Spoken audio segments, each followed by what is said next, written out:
Welcome back. Our next speaker, Héctor de Prada. Has been making websites since he was 12 years old and working with WordPress for more than 10 years.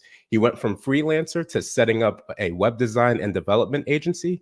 Now, Héctor is co founder of Modular DS, a tool for WordPress professionals. He loves the WordPress community and he co organizes the meetup in his city in Spain. Welcome to the stage, Héctor. How's it going? Hello, John. It's a pleasure to be here with you guys in this event, this amazing event you guys are doing. Appreciate you showing up. We are always interested in learning. We're interested in your expertise, and we are looking forward to your presentation. As always, there'll be some questions that will come up. So at the end, we'll have some questions and we can have a little conversation, but we look forward to your presentation. So I will remove myself, let you have the floor, and we'll bring up your presentation. Thank you. Okay, thank you very much, John. Okay, so hello, everybody. Like John said, my name is Héctor, and I'm very happy to be here today to talk to you about web maintenance, which is somehow one of my passions. Okay, I spend most of my day, if not all of my day, talking and thinking about web maintenance. Because, first of all, I think it's a great business for web professionals like I've been for many years, like web designers, developers, agencies, and so on. And also because, like John said, right now I'm one of the co-founders of a WordPress maintenance tool that allows you to manage all your WordPress websites from one place and automate most of the maintenance tasks. So as you can see, like this is kind of my day to day. So without any more delay, I'm going to go straight to the presentation that I'm kind of going to divide in two different parts. In the first part, we are going to talk a little bit about how to do web maintenance properly in WordPress. And in the second part, which might be the most interesting one, so don't miss that one out, we are going to talk more about the business of web maintenance, okay? Why it is a great business for professionals, how can you get clients, web maintenance clients, how can you retain them, how can you price your services, and so on. But that's for the second part. So let's start with this presentation about the secrets to turning web maintenance into your best business. So first of all, the first thing we have to talk about is why is it important to perform good website maintenance. Here, I always say there are four key things. First one, because of security. We are going to see that a lot of the maintenance tasks we need to do on our website are related to security. Also, because of error prevention, because if you have seen a website that had no maintenance, you have probably found some smaller or bigger problems and errors on that website. And also because of performance, because everything is constantly changing. We want everything faster every day, and that also has a lot to do with web maintenance and not only with web creation. And finally, with user experience, because if we have a website that is not secure or has errors or has a bad performance, the experience of our users is going to be pretty bad. So these are like the main four reasons I always say. But there is also another one, okay? And this one is mostly for people that offer this service, so professionals, web designers, developers, and so on.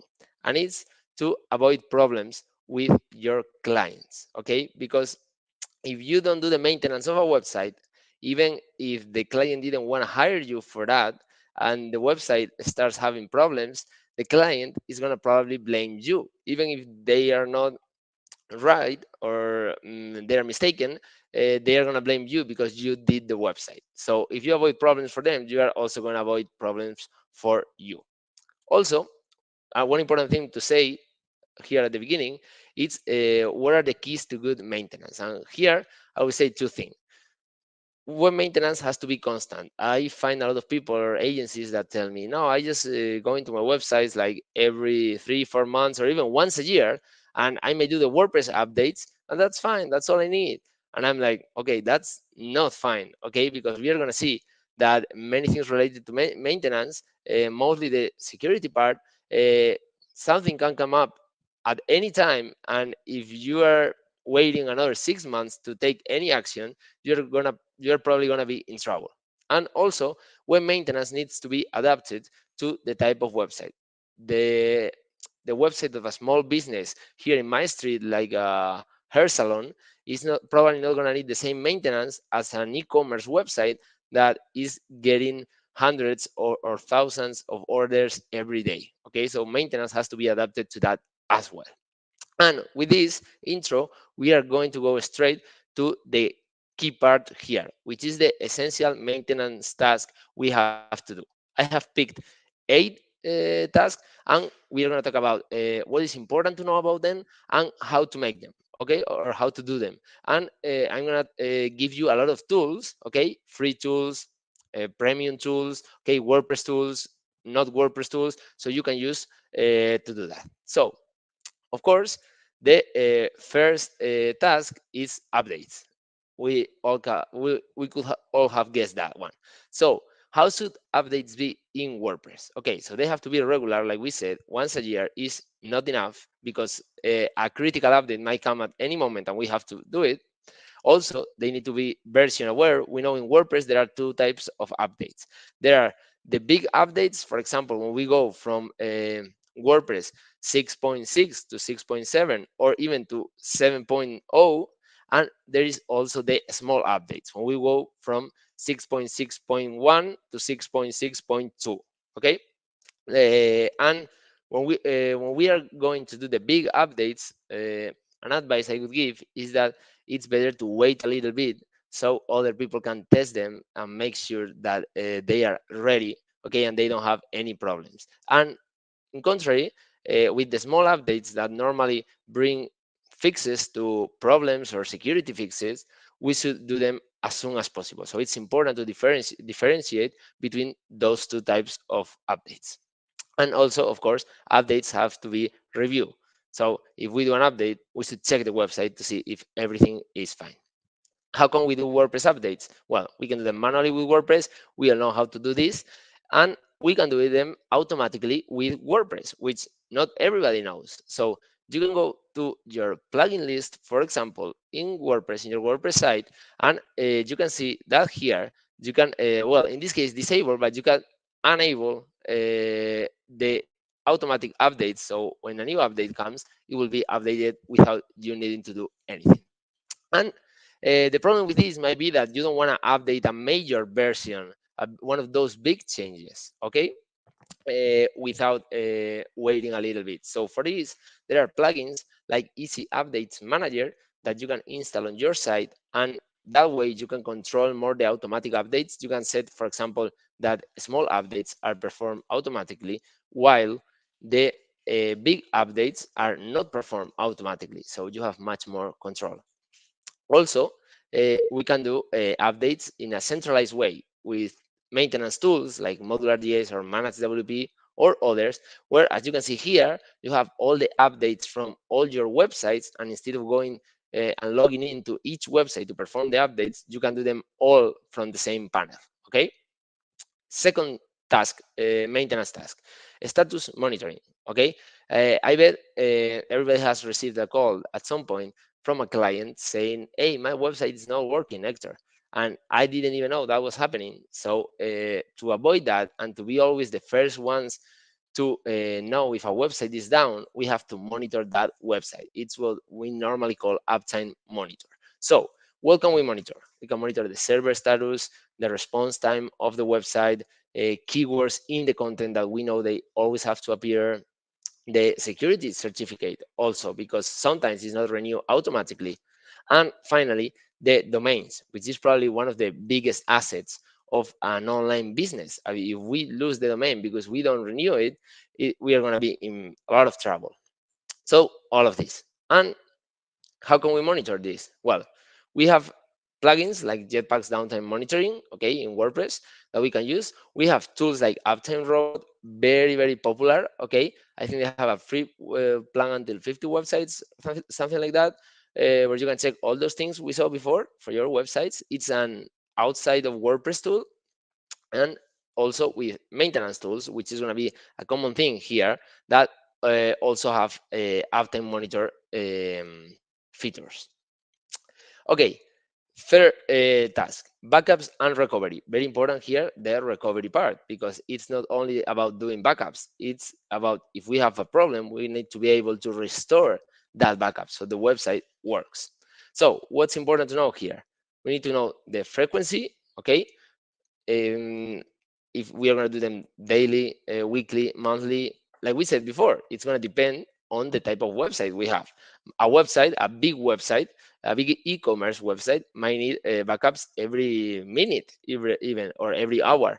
But a small website that basically has no changes might be good with like once a month backup. So we have to take that into consideration as well. The location, it's always good. This is like kind of a cybersecurity advice.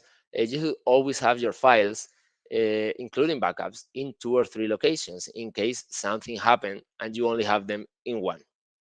Also, the retention, for how long do you want to store those backups, which might be related to the first point, and what do you want to include in those backups. If you want to do a full backup every time, or maybe you only want to do database backups, okay, that's something important too. And how can we do the backups? Well, first of all, our hosting provider should provide us with a backup feature. Okay, if they don't, you should try to talk to them or check other hostings out probably. Second, you can do them within your own WordPress installation with plugins like Updraft Plus that will allow you to create backups of the full WordPress installation. And also with plugins like Updraft Plus or Backup Buddy in the pro versions, you can also send the backups to a different location.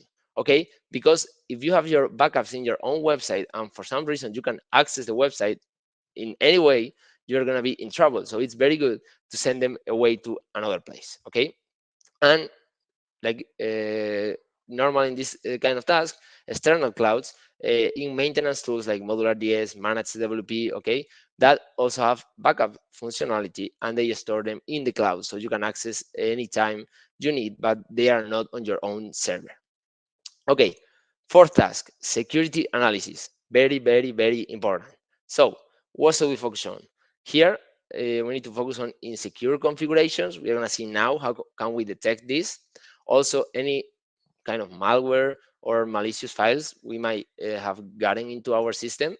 And also, and this is the most important one for me, any plugin or theme vulnerabilities, because more than 90% of WordPress website hacks are originated in um, plugin, well, mostly plugins, but plugins and themes that have a vulnerability in the version you have installed. So, how can we do this? That is so important. Okay, first, I think WordPress from version, I don't know if it's 5 point something, it has a site health page that you can access through in your WordPress installation. You go to tools and you go to site health, and there WordPress itself will tell you some things that might be not properly set up both in your website and in your server. So it's very good to keep an eye on this every once in a while. Also with plugins like WP Vulnerability or Jetpack Protect. These plugins, what they do is that they tell you any kind of vulnerability you might have on your plugins, themes, or WordPress core, even in your PHP version. And they tell you like this in the WordPress dashboard, you will see if they have any vulnerability. And also, if you go to the plugin page, you will see if a plugin has a vulnerability and the explanation of that vulnerability.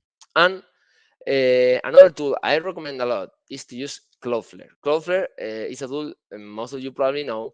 It doesn't have nothing to do with WordPress, but it gives us a lot of tools that are related to both security and performance. And with the free plan, you can already do a lot of things to avoid bot attacks or other security things. So I always recommend it as well. And finally, tools like Modular, where we have incorporated both the site health status of WordPress, so you get alerts in real time, and also plugin, theme, core, or PHP vulnerabilities in your themes or, well, yeah. in any of those. That will pop up in your global updater when you see all the updates from your websites. Okay, fifth task, it's link checking. Just a small reminder, since I'm going a little bit fast here, if you have any questions, please just leave them in the chat and we'll check them out later. So, link checking. What for? Well, to maintain good user experience and to avoid SEO penalties. I'm not an SEO expert, but Google normally says that they want good user experience. So if there's a bad user experience, probably bad SEO. Okay, and I'm talking about link checking to avoid that when somebody goes to our website, they click on a link and it's a 404 page because nobody could find it. So how can we do this? Well, we have plugins like Broken Link Checker, very popular, that you can install on your site and run a check and also do automatic checks. But very important here, I would recommend not to have this type of plugin installed and activated on your websites because it can take a lot of memory from your server. So it's not good to have it always on. Also, there are dozens at least of Google Chrome extensions that will allow you to scan every page, not only your pages. So this is good. And also, and this is a tool I like a lot, is the Ahrefs Broken Link Checker. Ahrefs is a SEO tool, and they have a link checker that not only checks the links in your site to see if they don't work when somebody tries to go out or move between your site, but it also checks the links that are pointing to your site from other sites. So if you are working on SEO or interchanging links or buying links for SEO purposes, here you can see if any of them stop working. So very interesting. This one is a pain tool. Okay. Six task, database optimization. Okay, what for? Well, to improve performance, to save space, and to make backups easier since the website in general is going to be lighter. How can we do this? Well, we can do it manually. Okay, if we know how to do it, this is very important. Okay, with tools like phpMyAdmin, but we need to know very certainly what are we going to delete.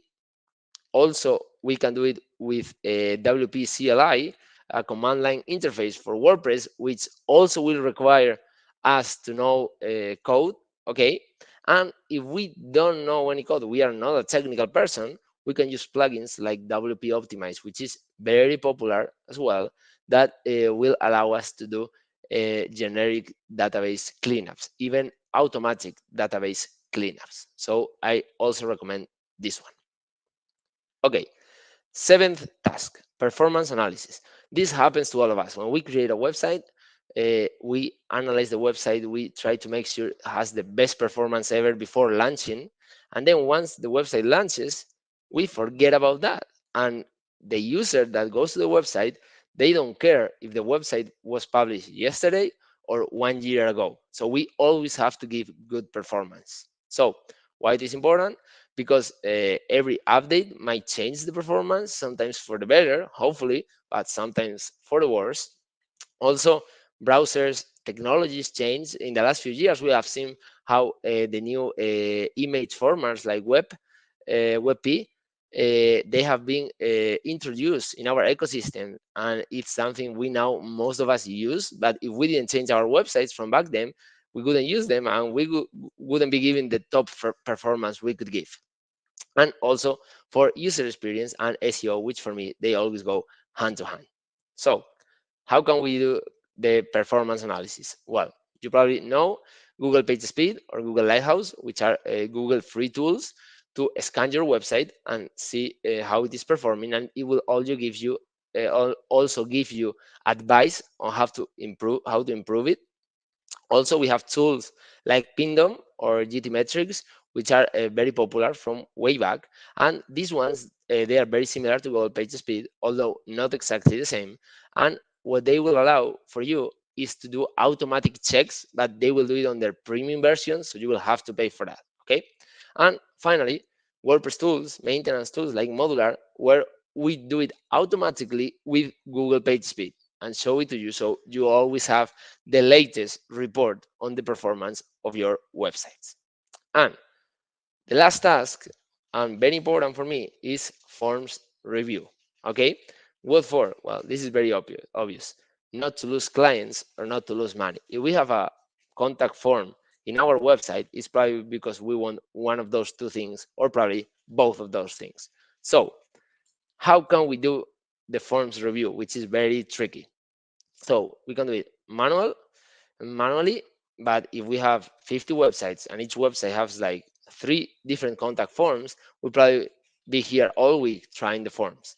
Also, we can create custom scripts if we know how to code that will check those forms. But if we have a lot, we're going to be kind of in the same trouble. And the only other solution I found is to use plugins like WP Mail Login. That what they do is they catch every form submission in our website, even if it's not sent to our email, and they save the content inside WordPress. So if something fails, and we are not receiving forms after a while and we realize, we can go on to our WordPress website and check in which things we have no which things no my bad which emails we should have gotten but we didn't, and at least we don't lose that content. Okay, and with this I finished the first part of the presentation where we have talked about the fundamental maintenance tasks like updates, status monitoring, backups, security, link reviews, database optimization, performance analysis, and forms reviews. Okay, there can be more tasks, of course. Probably you do more tasks, but these are like the fundamental ones for me. And with this, we are gonna go to the second part of this talk, which is why should you offer maintenance services? I'm gonna drink a little bit of water and I'll continue. Okay, so why should you offer them? Okay, first one, it's because it's recurring revenue. And in our well, in digital business, this is like the holy grail. Everybody wants recurring revenue. It's Amazon, it's Netflix, it's any startup in the world. Everybody wants recurring revenue. Okay. Also, they allow you to well, maintenance allows you to get long-term relationships with your clients, which can lead to upsell opportunities, to more recommendations to other clients, etc. Also, it will make you different from other agencies or other professionals that not or don't offer maintenance services. And finally, the most important two are that web maintenance can be a very profitable service, and at the same time, it can be a scalable one. When we talk about the scalable, we mean that it can grow a lot in revenue for you, but it doesn't have to grow that much on the time you need to spend on the or the people you need to do this job. Okay, you can get much more money almost with the same amount of work. How? Well, this is the key. How to make it scalable. First one, I could say, is to create maintenance processes. What kind of processes, you might ask? Okay, so I found very interesting the following ones. First one, checklist. I found a web designer from Spain that had a checklist on Excel, and she could have all the websites she was maintaining and the different tasks she wanted to perform. So every month she could go onto the Excel checklist and check which ones she was doing, not doing, or having problems with. So later, when she was thinking about it, she didn't have to lose any time. Okay, so I don't remember. I don't remember this. So do I have to do this again, or maybe I did it already, or not? Okay, so we take off that time of guessing and not valuable time. Also, templates. Probably all of you that offer professional services, you have a template for invoices. So why don't you have a template for invoice emails, for emails that you send your client about how web maintenance is going, about renewing the web maintenance service, about a problem that might happen with web maintenance, with their website, I mean, or anything like that. Everything you can create a template for, it's time you're going to save in the future. And also, and this is very interesting for me because many companies, like bigger companies mostly, they all use some kind of task management tool to manage their teams. And on the other side, well, freelancers or small companies, they don't use it that much, but I think it's just as valuable because it's very useful to have all the tasks you have to perform on your website, on your client website, and to know which ones you already did, you didn't, which ones you build, which ones you still didn't build for, so you don't forget anything. Okay, so these three things I always recommend.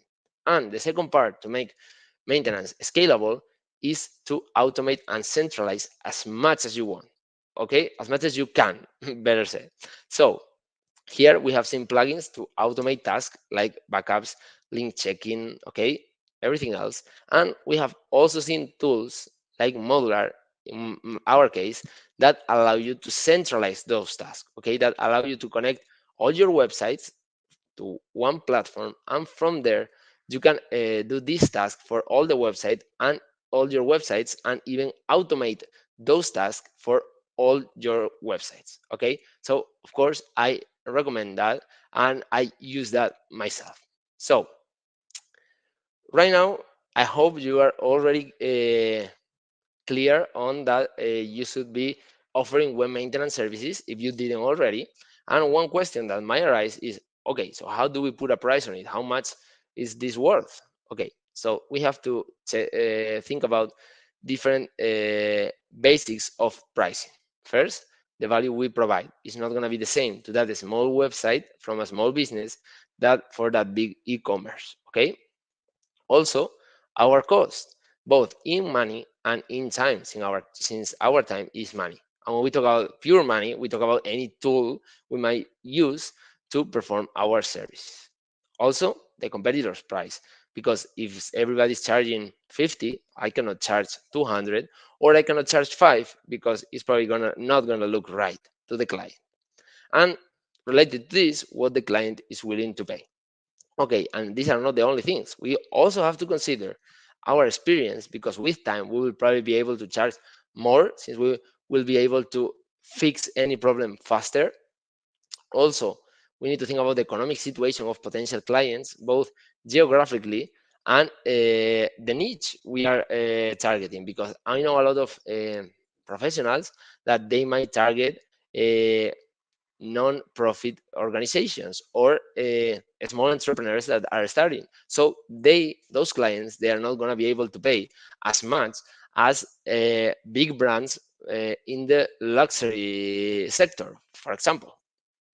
And of course, we have to think about which features or which task we are going to offer on our service. Here is a good advice to normally use offer different plans with different packs of tasks we are going to perform. So we let the client choose how much they want to pay and which services they want us to perform for them. And finally, any hours we dedicate to additional tasks, since, like we said, our time is money. Okay, you might say, well, no, first, what else can we offer in web maintenance? Okay, so here I've seen almost everything offering web maintenance, okay? From hosting and domain, which is very popular to include, besides those tasks we saw at the beginning, also email management, content changes, premium plugin licenses, which is also very popular because it might be cheaper for us to get multi-site licenses and then resell that to our clients. Also, SEO monitoring, if we are expert in SEO, and I've seen almost anything related to digital marketing. But like I was going to say before, too fast for me is I'm going to recommend you a tool to define your prices, because with all of this I have said, you might be like, okay, so the theory is it's very good, but I still don't know how much should I price. So we have a web maintenance calculator. If you search for this in Google, okay, the modular web maintenance calculator, you're going to see a free calculator we created with a company we met in a WordPress event in a WordCamp in Spain. And we got together to create this free tool where it's going to ask you all these questions we have seen, like how much is your experience, where are your clients, etc. And it's also going to let you build your maintenance plans. What do you want to offer in each one of the plans? And then, based on a research of hundreds of websites from web professionals, is going to tell you how much you could charge. Okay, of course, this is not written in stone, so you don't have to charge exactly this, but at least it's going to give you an idea of how much you could charge. Okay, like I said, if you search for that in Google, you'll probably find it, hopefully, in the first spot, and you can use it as much as you want. Okay, it's free, you don't have to register, just leave your email.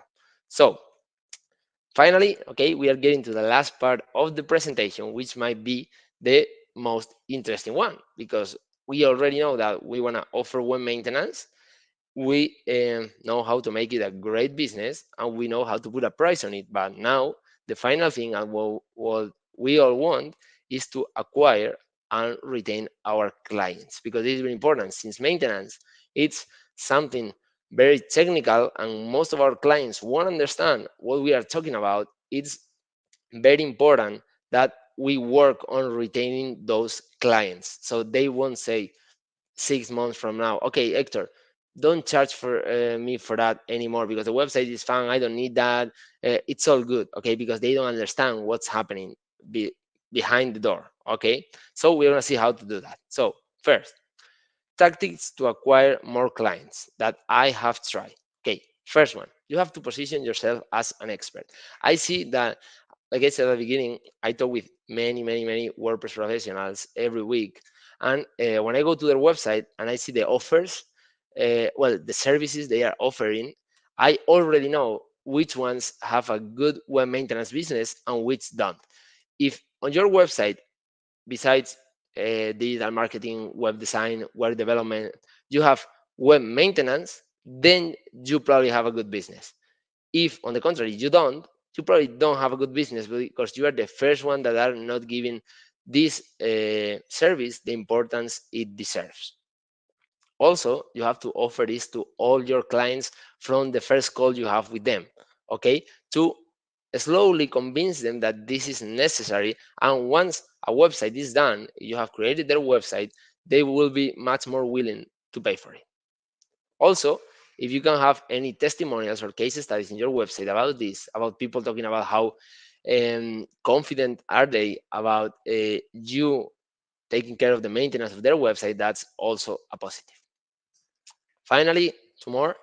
This one is the only one I haven't tried, but I know many companies that spend a lot of money in Google ads to be on the first positions when you search WordPress web maintenance or web maintenance. Okay, and with this, I always take advantage and I say, okay, if there are so many companies paying that much, and I'm telling you, it's a lot of money for every client they get, it's because this service, this business model is very interesting for us professionals. And finally, this one I have tried and is the one I recommend the most, is to seek partners. Okay, there are still a lot of people, hopefully those that haven't seen this presentation today, because you are all convinced you should offer this service, and some of them, they still they don't want to offer web maintenance, or they can't offer web maintenance maybe. So if you can get to these people and get a partnership where they get the clients, work with the clients in their website, and they send you the clients, so you do the web maintenance, it's going to be a win for you that are getting the clients without reaching for them. It's going to be a win for the agency that is going to have any problems with, is not going to have any problems with the client, and it's of course a win for the client. So this is a win-win-win situation, so I always recommend it. And finally, uh, how we avoid losing maintenance clients, since, like I said, this is also a key in web maintenance. So first of all, we need to educate our clients from minute zero that web maintenance is important. Okay, like we have said at the beginning of this presentation, the reasons for security, performance, error prevention, user experience, and so on. Okay, so we have to slowly make them understand this. And also, on the other part, we need to demonstrate them the work behind web maintenance. How do we do that? How do we do this? Well, we show them that work. For us in modular, we believe one of the best ways is to generate and create client reports, maintenance client reports, and send them to our clients whenever we are sending them an invoice. So they don't only see an invoice, which is a cost, but they see an invoice with the work of that invoice, which makes it an investment. Okay. And in modular, one of the most important features we have is the automatic reporting connected to Google Analytics, Google Search Console that gets all the information about updates, monitoring, backups, etc. And even lets you add any task you did on your client website and automatically send it to your client every month or every quarter or whenever you want. So that's very important. And with this, I reached to the end of my presentation, saying thank you to all of you who have been here, to Cadence for inviting me to the talk.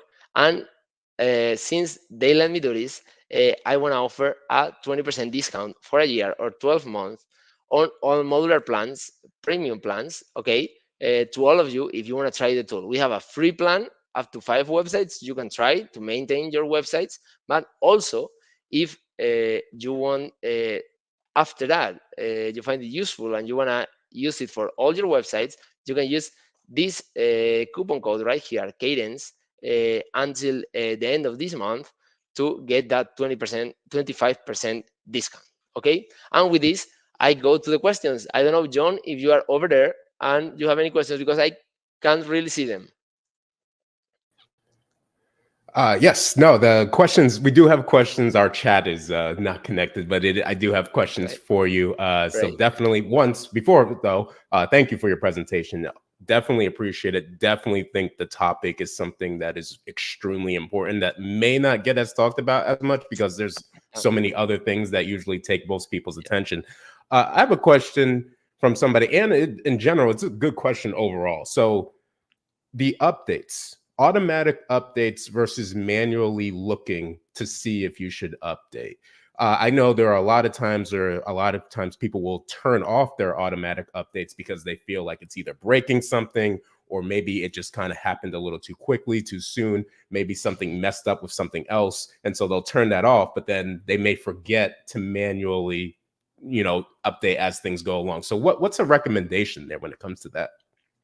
Okay, so here, I don't know if you saw in our screenshots on our modular account, we manage 75 websites or 72, I believe, from the time we were a WordPress agency and we created a lot of sites. So what we do right now is that, like you said, I fear a lot of automatic updates because I don't really know always what's going to happen. Okay, so for us, we have tried, and it's a good solution to try to automate them like marginally, like with those plugins I said. So you can set maybe minor updates to be performed automatically, but major updates not automatically. But with that, like you said, you might forget about it. So what we do is like every month or every 15 days, we go into modular where we have all the updates listed from all of our sites.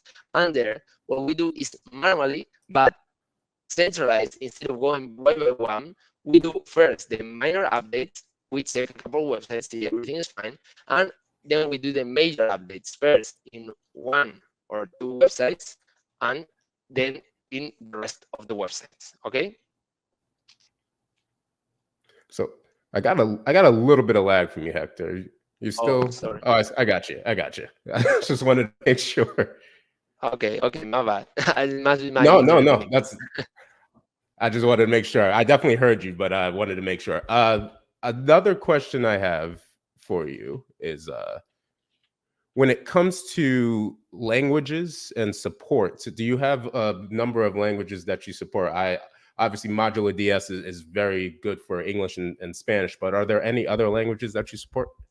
Well, right now we offer support in both English and Spanish since we are from Spain. But also, for example, in the report section, for your client reports, we also offer French, Swedish, German, and I would say that might be in French. Okay, but if somebody needs another one, we are always open to add a new one. Got it. Got it. And let me see here. I'm gonna try one thing because I don't want you to be lagged if just in case it's on my end. So I'm gonna ask this Okay. question. I'm gonna remove myself from the screen just to see if that helps. But we'll see. Okay.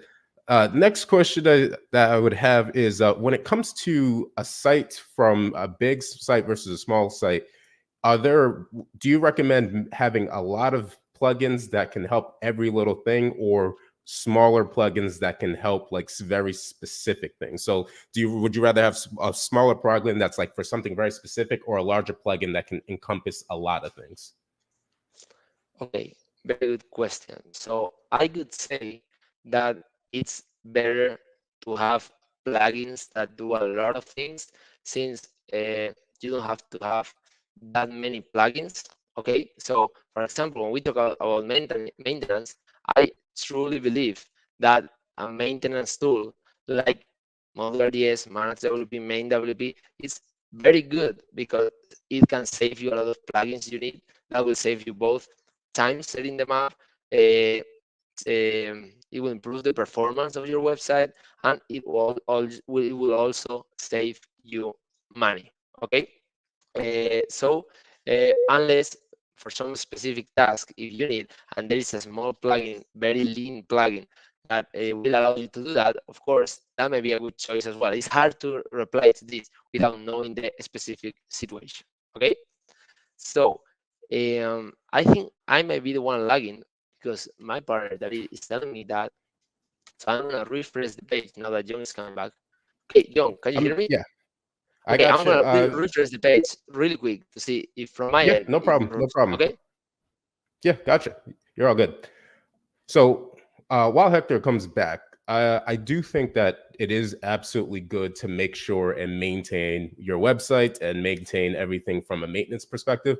But from some of the questions that I've seen here, it does make a lot of sense, in my humble opinion, that you should actually try your best to get something in terms of a schedule for making sure that you are constantly looking at your updates, because sometimes it could be a situation where you are in a situation where, oh, you do forget something, or 2 weeks have passed, or maybe a month has passed. So I absolutely understand that thought process. And for myself, I try to make sure at least a week by week basis to like have a time where it's like, all right, I'm going to go through and look at everything. But that can be hard. So I totally understand that. Totally understand that.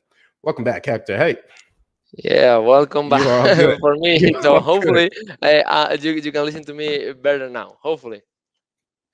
Yeah, you are all good. All good.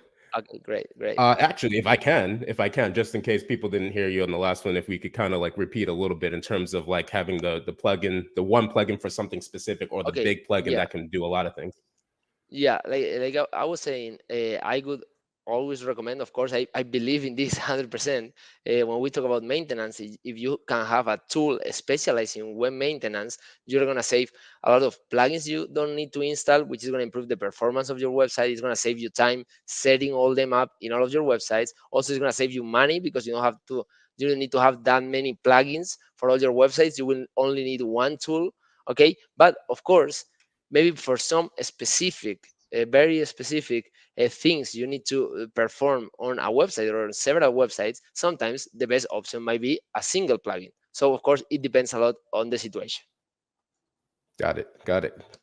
Uh, Another question here: when it comes to charging, so how much do you charge for like a first time site cleanup? And less about the pricing and more so like when it comes to a bigger versus smaller client, are you monitoring what the rest of the field, the competition per se, is doing when it comes to that pricing? And how do you try to navigate that when it comes to both a small client and a big client?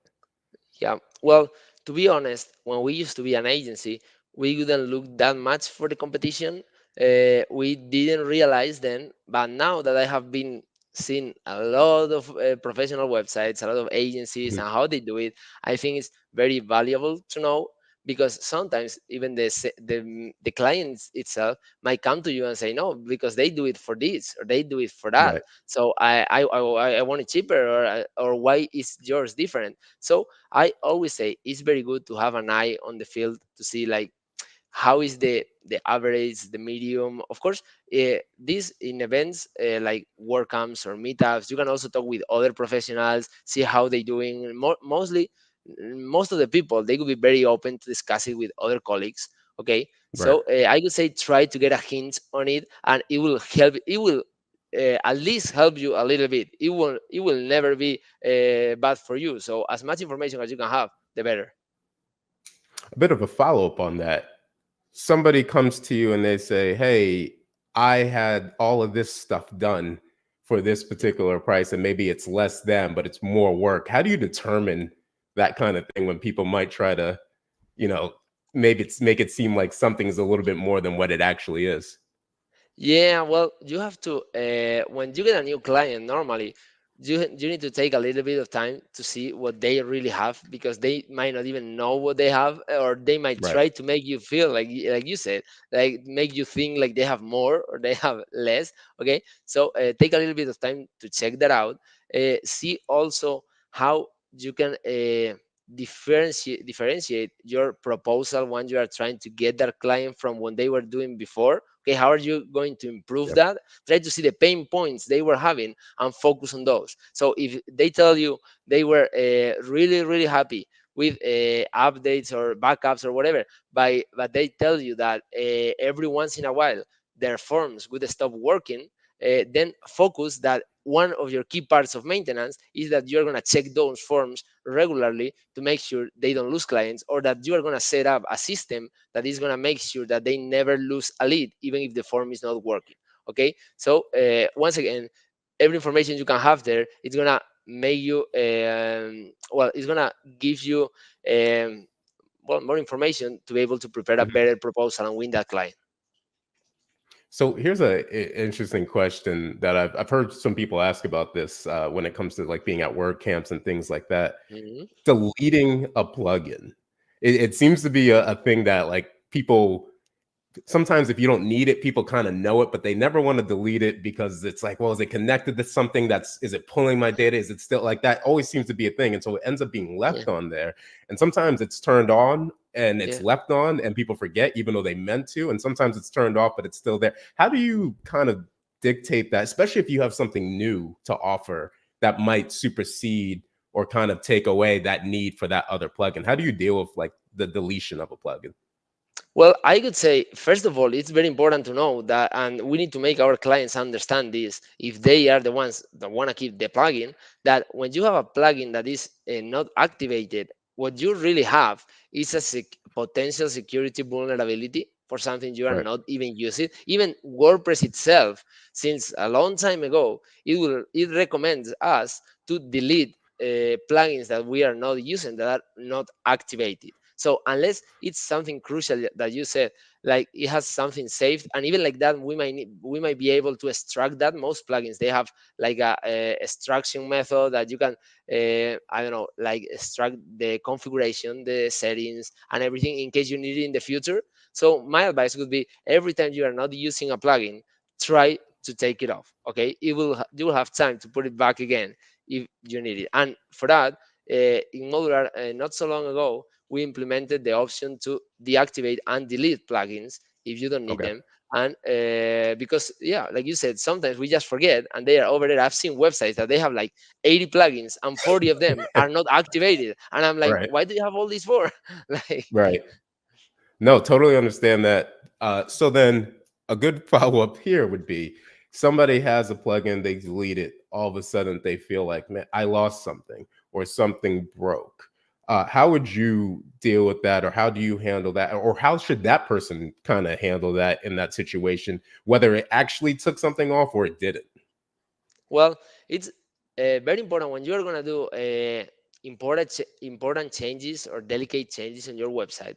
It's always important to have a recent backup in case you wanna Right. go back. And another very good advice, if you can afford this or you can do this, is to have a staging environment for your websites. So every Right. change you're going to do, like in plugins or themes or something like that, you might try it out first in the staging environment, see if everything is working, everything is fine, you haven't lost anything. And then when you see it's fine, you will replicate it in the production environment. Got it. Got it. Hector, once again, appreciate you. Where can they find more information about you, about Modular DS? Where can people find you? Well, modulards.com dash en for English version. They have the Kadence coupon code, and if they want to find me, they can find me in Twitter or in LinkedIn. If anybody, since we had a little bit of trouble at some point with the internet connection, if somebody has a question that didn't get answered, or they want to talk something else about maintenance, just try to contact me by any way, even in the modular website in our chat, and I'll be happy to chat with them, connect to a call or anything they need. Hector, thank you. Appreciate it as always. Thank you for joining Thank you, Cadence John. Amplify. It was a pleasure.